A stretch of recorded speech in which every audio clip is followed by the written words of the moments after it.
Hello and welcome to today's episode of the Life Masterclass podcast series. And this is one of the special ones each month where it's conversations with Carl, and I sort of connect up with one of my colleagues and sort of we riff around a particular subject, and particularly choosing colleagues that have got expertise in the area that I want to talk on. So we've got a cool subject coming up today.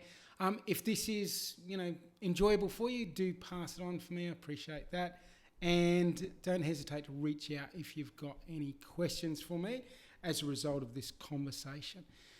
As always, I like to keep things as practical as possible. So, I'm all about practical tips, tools, and strategies. So today I want to get practical about this thing. I've written a book, or you may or may not know I've written a book called Decision Making Mastery, based on my time in the military, my time working NLP, coaching for the last 14 years. All of those pieces in together. So one of the things I'm always interested in is this idea of decision making and how we can increase our decision making skills. So one of the things, and I'm shortly going to introduce this person over to the side here called Kate, so I'll bring her in shortly, but I was just going to do my little riff in first. So I'm always looking at how can we make better decisions. So one of the things for me is about the information we bring into the decision-making process has a huge impact on the quality of the output that we get. So it's that idea of rubbish in, rubbish out. So I'm going to talk about truth, and I think I've got the right person for that. Truth with a capital T. So if I put truthful information in, I'm likely to get a good result. If I put lies in, if I put crappy information, if I put truth with a small t, all of that sort of stuff, I'm less likely to get a good decision result out the back end. And, my decisions, reflect on and influence my ability to co-create the experience I want in life. So I've asked Kate to join me for this conversation. So Kate's a spiritual teacher and a psychic channel. I met Kate a number of years ago through a mutual colleague, and then I've done some work with Kate. Kate specialises in one of her specialties is a reading on life purpose. So she does these beautiful readings, and it just fascinated me. She knew my name, like Carl Massy, like I'm no one famous or anything like that. And when I have this reading with me, and she describes what I do, and she described it better than what I describe what I do. So I'm like, she didn't get that off my, about me on my website or anything like that. So that's where it's, it lands with me, and I'm, fascinated by the idea of drawing on all resources around us, not just the physical 3D, the seen and touch, but beyond that. And that's why I think it's beautiful to have people in our life that we can connect to that actually have the ability to access beyond, the seen, beyond the five senses. So I met Kate a few years ago. She did reading for me, and she's done a reading for pretty much, my circle. There's always someone, hey, you need to have a reading with Kate. So she's met a lot of my people. She's come along to some of the coaching programs and talked with my inner circle about intuition and some of these skills. So I thought I'd bring her into a broader conversation with those of you that are listening to the Life Masterclass podcast series. So I thought I'd get Kate to sort of give a bit of a background about how she came into being a spiritual teacher and psychic channel. And then we'll jump into this conversation about how can we discern truth, how can we use intuition, and what does it actually mean? So thank you very much for joining me, Kate.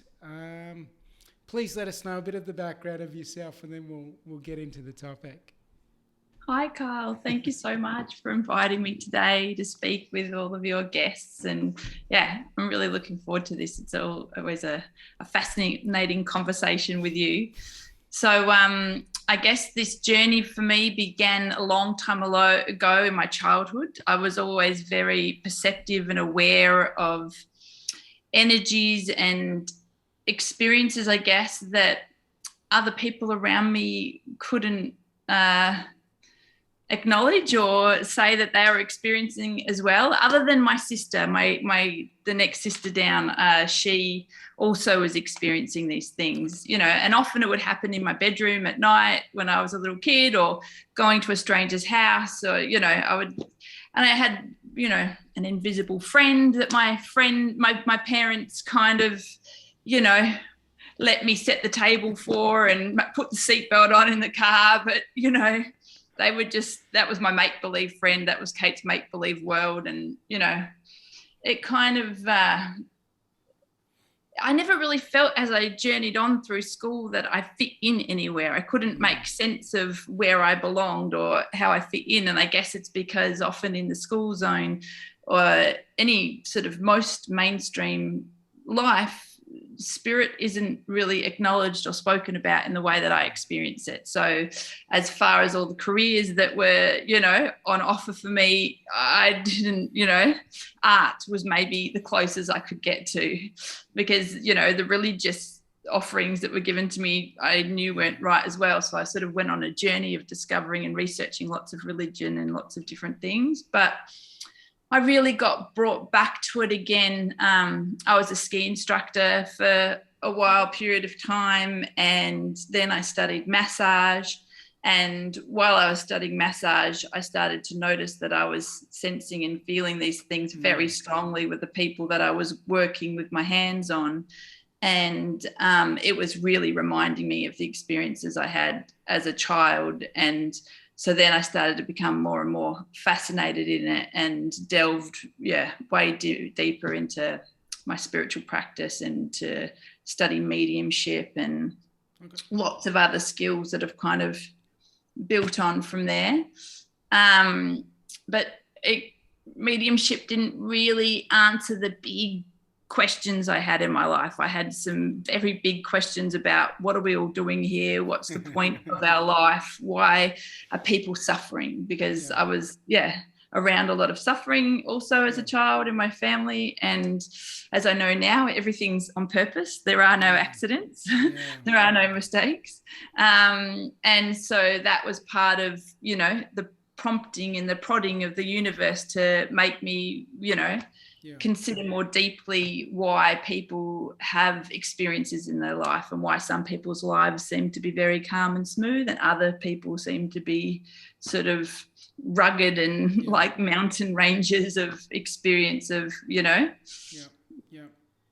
conflict. And so, then I had my own experience also, a big health condition that sort of took me on a path. And then I remembered when I was a very long experience, but I was in a lot of pain. And I remembered that when I was 8 years old, I was taught to meditate by an Indian guru that came out. My dad took me to meet him with a friend of his. And so I started putting into practice these skills that I actually had a lot of understanding of because I'd learned, anyway. So I started meditating every day. And while I was meditating, more and more of these messages were downloading in me. And I was getting guidance to send this message to this person and this person. And I was in a hospital bed at the time, and all I could do was just send like maybe 4 lines. And so I just, out of the blue, this person they told me to send this message to, I did that. And then the person's written back and gone, whoa, like what is going on? That was really helpful. I needed that right now. How did you know? And I was just like, okay. So then I just followed the breadcrumbs along the way, and the journey's kind of led me here. And it's just been the most amazing experience. And it's, taken me out of every valley up to, this message, this information that comes from your intuition that everybody has. I'm fascinated by the thing, and I'm interested to hear a little bit more on it. What we learn from being sick. So I think we've been conditioned to think that getting ill is just a bad thing, like there's no good of it, as opposed to, there's the opportunity within that to really level up in an upgrade way beyond where we're at. So that's the opportunity there. So I'm curious to hear your thoughts on it, and also what you learnt most about your health experience as far as message and Yeah, I believe that health problems are actually one of the greatest gifts that the universe gives you, and that there's a path and like a train track that we're meant to be on. And if we're off the train track and living over here, the universe has this way of pushing you back onto the path you're meant to be on. And a health problem is one of its greatest ways it does that, because it makes you, first of all, well, it's interesting. Often you see an image of someone talking to, God or the universe. They're on their knees and they're praying and they're looking up to the sky for help. Yeah. So often, if the health crisis is bad enough, it will bring you to your knees. Yeah. And then you stop and you're asking for help from something greater than you, which is a very powerful tool.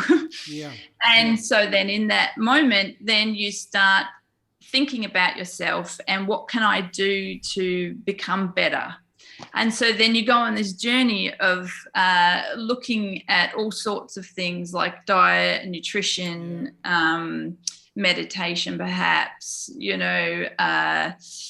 then acknowledging your mindset and your fears and your thought processes and any kind of emotional upheaval that was, either from your childhood or also a past life, or also lineage that comes down to you from your ancestors. So we're like kind of chain breakers, and we're here to process that information, but make peace with it. So that it doesn't any longer cause, tugs of, distress in us. So you're unraveling all that and unpackaging that. And basically it's love. It's learning to love yourself and learning to take care of your body and to nurture it and to be kind to it and to tell yourself that you're beautiful and that you're special and that you matter. And that all of your innuendos and mindsets and little traits that you had as a child, maybe you used to run really fast and couldn't sit still, or maybe like me, you couldn't concentrate in class and you'd just wander off and be always getting in trouble for not listening and being distracted. And you realize that all those little things are actually your superpower and they're actually your gift, but you have to acknowledge it first for yourself.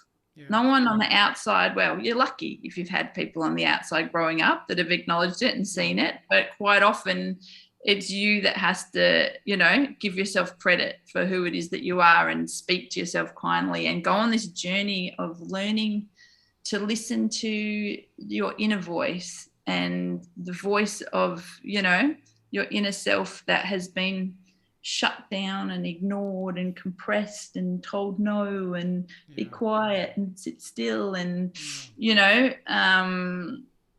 stop being so loud or whatever, and it's this pushing and pushing, but actually we're this expansive being and we're so much more than this physical object, this body we're told we are. We actually have as well as emotions and feelings that need to be expressed, we also have an energetic layer that goes way beyond our reach. And learning to feel that and listen to that is a very powerful process as well.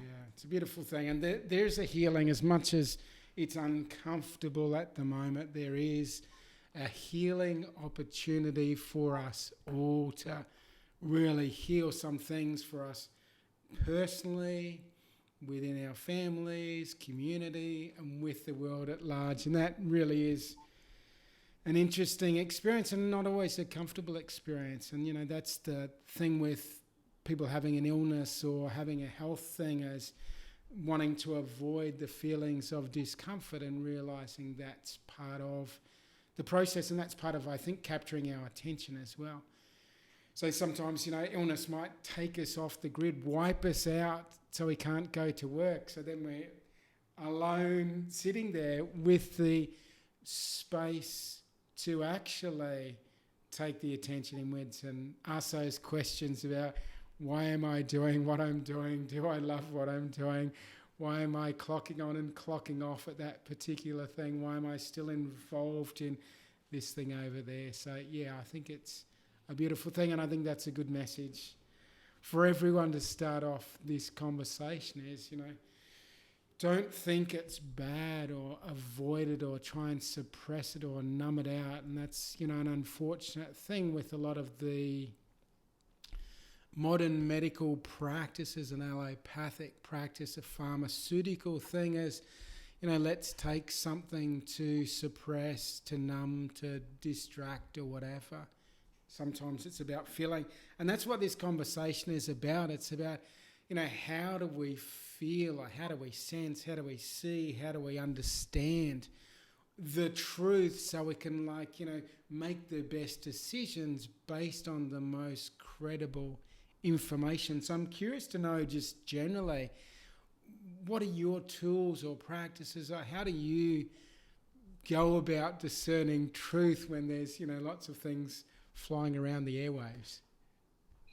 That's a great question. So I think it's always a multiple of things. It's also multiple layers, as well as with a health journey or even, what's going on. It doesn't have to be health. It can be a business problem or a relationship problem, any of those things. It's always multi-dimensional. And intuition is one aspect of it. So it's always good to back up what you're, getting intuitively with other facts or information that you've, gathered as well, and use that as a, confirmation tool as to what you're already doing. But we have this incredible guidance system within us that is like when you're driving, the map system that is, talking to you and telling you which way to go.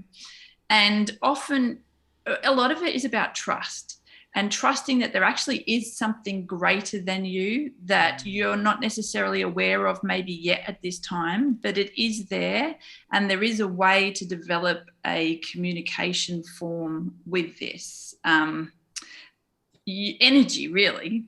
And so it's becoming aware of your bigger energy and learning how to connect into that energy, and knowing that there are 5 main ways that your body system reads that energy. So the first one's is being clairvoyant. So that's what it's called. It's clear seeing. And so it's using your mind's eye, but basically it's your imagination. So it's not like I can see you sitting there or I can see the dog. It's like if I say to you now, imagine an elephant with a pink bow on its tail with a bucket of water, you can, in your mind's eye and your imagination, you can see this image. So that those images talk to you and you get those images. Another one is clairaudient, where you hear the information. And that information that you hear, sometimes it can be an external voice, but that's very rare, usually if you're in great danger. But most often it will be just your own thoughts. So it's your own thoughts that you learn to listen to that are talking to you. So there's clairaudient, and there's claircognient, where you just know something. You don't know how you know it, but just out of the blue, it just, I know that I need to move forward, or I know that I need to stop talking to this person, or you just have a knowing. The fourth one is clairsentient, where you feel an experience in your body. You might feel sick to the stomach while you're talking to someone, or you walk into a room and it feels really tense. And you're just like, I know people are fighting in here, even though no one's speaking. You can tell that tension. And that's your body feeling and picking up on those feelings. And then the fifth one is called clairgustient, which is a mixture of sort of all this, it's your taste and your smell. So you're receiving a message. So sometimes if someone's loved ones that's passed over has come in the room, I might smell mothballs or baking or tobacco smoke or something. Or you can taste, there's a saying in language like, oh, that person left a bitter taste in my mouth. Or a sour, that person was very sour, There's all these little words in our language that sort of lead to all these experiences and sensations that are moving through our body.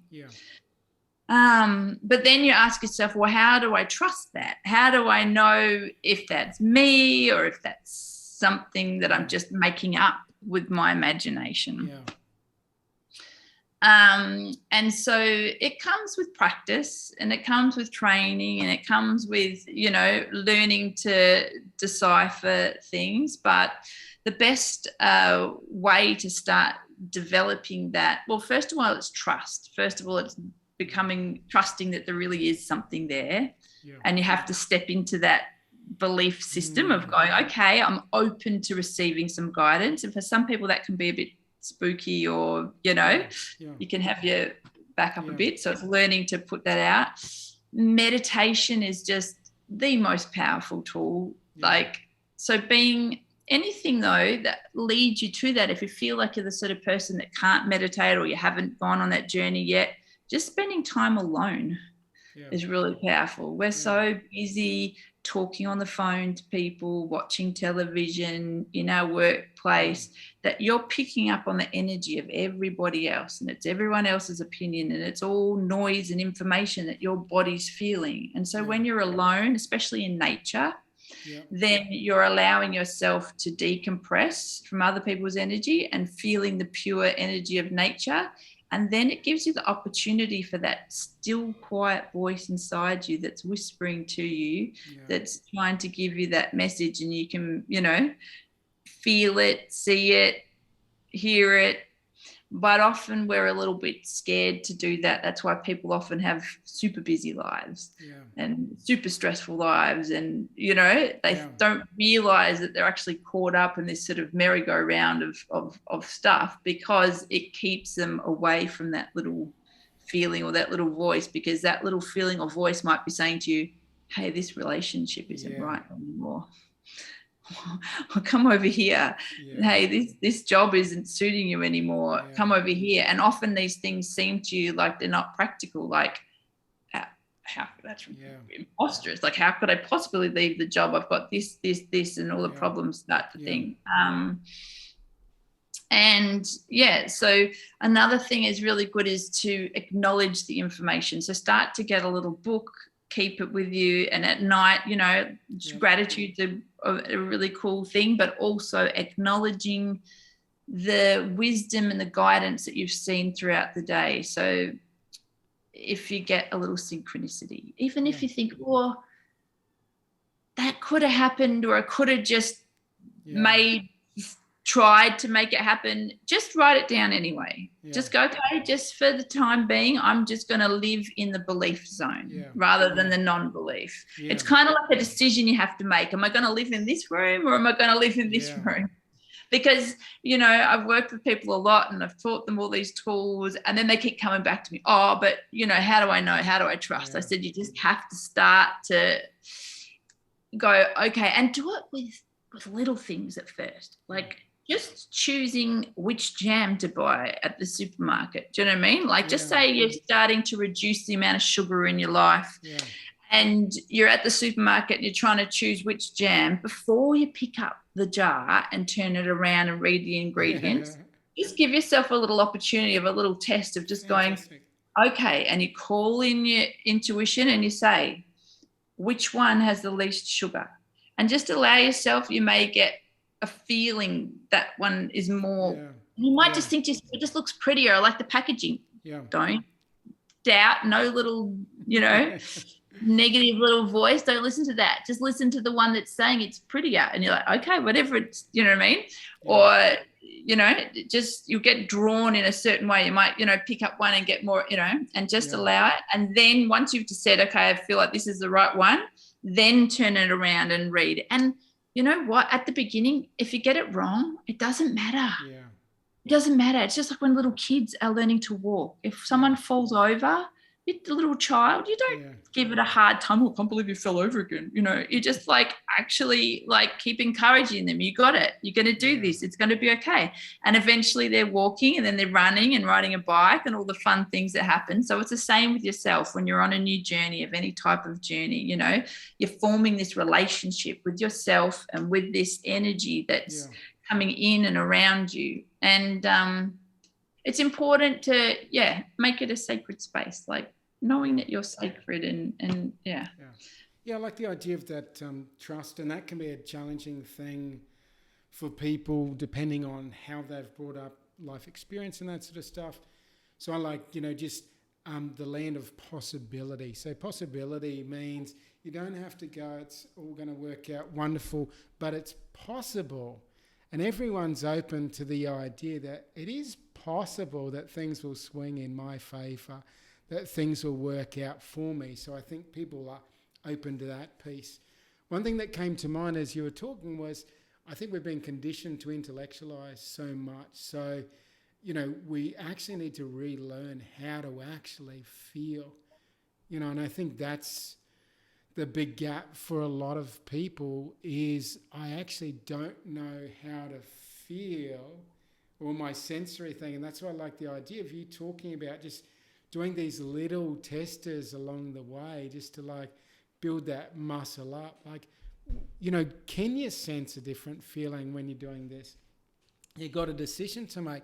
Can you sense, remove yourself from your head, can you actually, you might even just stand there and say, is my body leaning into this or is my body leaning back from this? And start to bring the sense back in to the body, definitely. One of the things that came to mind, and I'm interested for your thoughts on it, is a lot of times we're told stuff and, I want to bring more feeling into it, a more intuitive sense into discernment rather than just believing words. And I think we've certainly seen over the last couple of years lies or porky pies. So, people just believing the word and not using these other skills that they've got, these other feeling, intuitive skills to discern, is there something else under it? I think I've got better at not just believing what I've been told. I used to be in the military and I was surrounded by other officers of a high integrity. So I got into the habit of believing that if someone said something, they actually meant it. And then, moving to Bali, and, Bali's like a little bit of loosey-goosey, and there's some interesting types that set themselves up in Asia. And I, had some shocking experiences because I just believed people at the words that they said.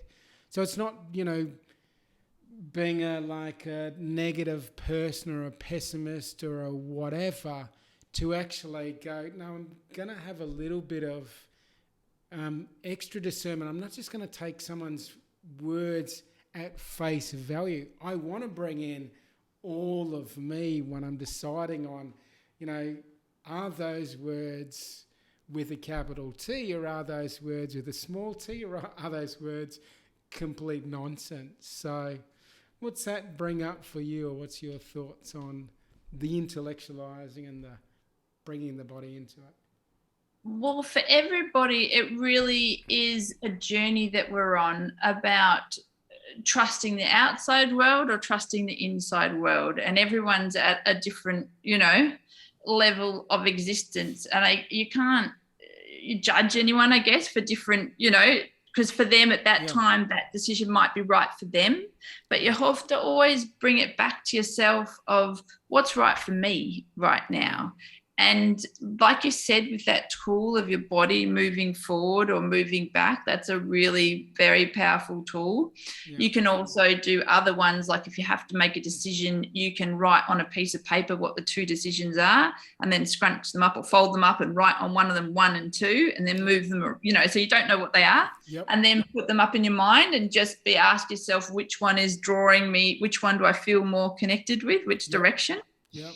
Yep. And there's all these little exercises you can do to start anchoring in your body and moving out from the noise and the distraction that's out there. So, everything's an energy. And people often, like in sales or something, like if you're they're very good at influencing you and trying to draw you into, their way of thinking because they're trying to get a sale out of you, or other energy experiences might be trying to get you to be scared or fearful. So it's about trusting your own experience more than what is being spoken on the outside. And that happens by these small steps that you take, this little bit by little bit, you know what I mean? Like go for a walk and let yourself get lost. And then say, do I go this way or this way? And don't turn the map on, you know what I mean? Because it's just become habit. I think probably 200 years ago, before there was, technology and all this stuff, I think people's intuition probably would have been, ramped up a bit more. But I think and I think you would meet someone and be able to know more about them because you're used to being in silence. Silence is so powerful. And so you would just know the difference between your space and your silence and, the outside experience. I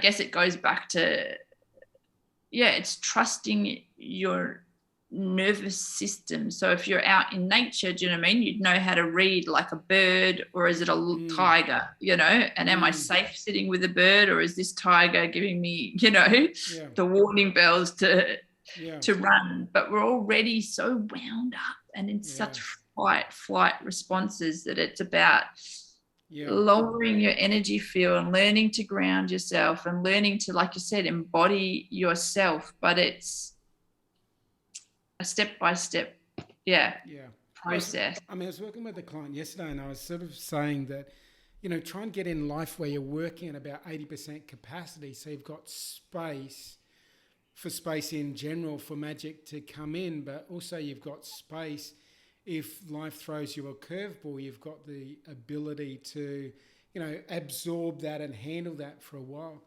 I think we have been taught to be go, go, go. So we're running at high capacity, so we don't actually have the time to do that feeling. We don't have the space.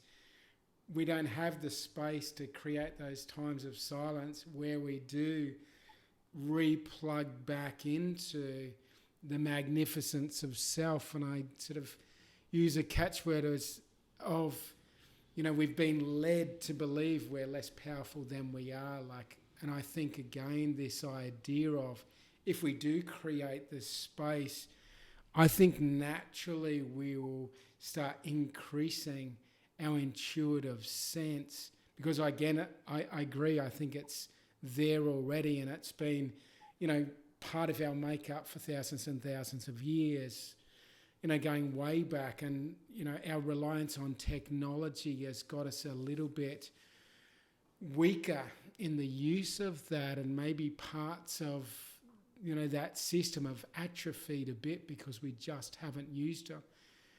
So we're being called forward now to okay, we need to, get a little bit better at this intuiting stuff, discerning stuff, deciding what information is good information. I've been doing lots of reading. I always do lots of reading, but going way back to even looking at stuff like the evolution of species and, the terminology survival of the fittest versus elimination of the weakness. Those were the two theories that were posited at that time. Darwin was more upper class, so he's more likely his position is going to land, and that supports that elite class, as opposed to it's just elimination of the weakest. If we don't take care of ourselves, obviously we're going to be passing away, transitioning onto whatever our next part. If we take care of ourselves mentally, emotionally, physically, spiritually, psychologically, we're more likely going to thrive in life. And that's not survival of the fittest. That's just, I'm taking care of this temple of self, and I'm navigating my way. And because I'm doing things like Kate's talking about, I'm becoming more intuitive so I can come back onto that train track without having to have that, health scare off to the side. I'm becoming silent so I can hear the little rumblings of, you're off course, you need to come back on, otherwise is this health thing coming? We can't hear that if we're too busy. We can't hear that if we're not in silence. So I love that idea of silence, and I love the idea of space and the practicality of sort of operating at 80%. So we've got room for that space, redefining what life is about. It's not about these striving, thriving, achieving, whether it's the financial, whether it's the job status or whatever. And these are, I imagine, the questions that Kate's been asking herself for decades. Why are we here? Like, what's it about? It really isn't about the most possessions. That's not the winning thing. So, microphone back to you, Kate. I've gone off different completely. No. And it's understanding that you have, like, it's now becoming more and more common knowledge that your physical body, you need to be fit and strong, and so people know now that it's important to allocate a certain amount of time per day, per week towards just purely physical fitness and strength, And it's quite obvious what the outcome is if you do that.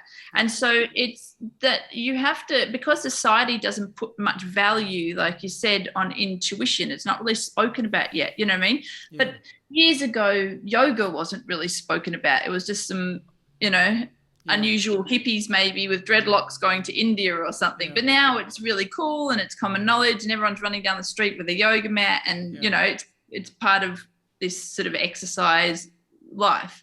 And soon more and more it will become aware that we have this energetic body. So we have, how like cats have whiskers, and it's like that's part of their antenna that is like feeling where they're going. If they chop the whiskers off, it's not a good thing, or snails, how their eyes kind of pop out and they can feel, and then if they touch them, they retract in. So most people are walking around retracted and tight, and it's about opening and expanding and being still and feeling you have chakra systems and an energy body, like I said, that it is possible to learn how to feel that goes beyond your fingers, the physical fingers, out energetically. And when you learn to sort of feel that, it's like you're walking around and it's like an antenna for your, the receiver of your phone or your radio, the antenna on the roof. You're picking up these signals, but it takes time. And so, like you said, meditation or these, if it had to begin with just being still and quiet, and then nature, is actually the way, is how you develop and grow that and, learn to feel this antenna system that's out there. But it's very subtle. It's so subtle. So you'll think you felt something, but it's really easy for your doubtful mind to just go, oh, no, it was nothing. Just ignore that. Do you know what I mean? That was just the wind or something pulling my hair or whatever, And so there's the negative doubtful voice, and then there's the positive little quiet voice that's giving you guidance.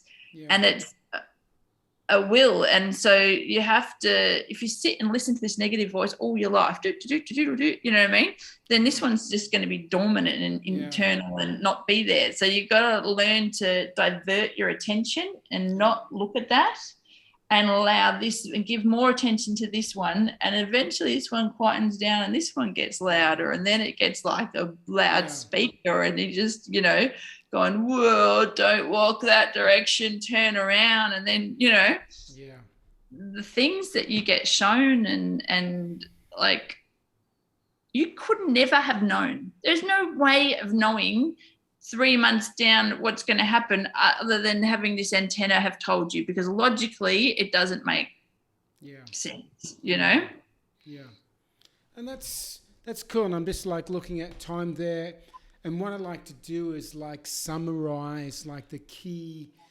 takeaways from it. So my sense of a summary, and let me know if I've missed anything, is this idea of creating space, and within that space settling into silence, and it's within that silent space that we're more likely to become more aware of. And you mentioned those 5 different modalities, and it might be that within those 5 we're stronger in one or a couple of those. So it might be that I'm more likely to feel the sensory thing as opposed to hear something like that. So I guess when we get into that silent space, we can start to get a sense of which of those are the things that are, providing us the most useful information, maybe the most clear source of information as well.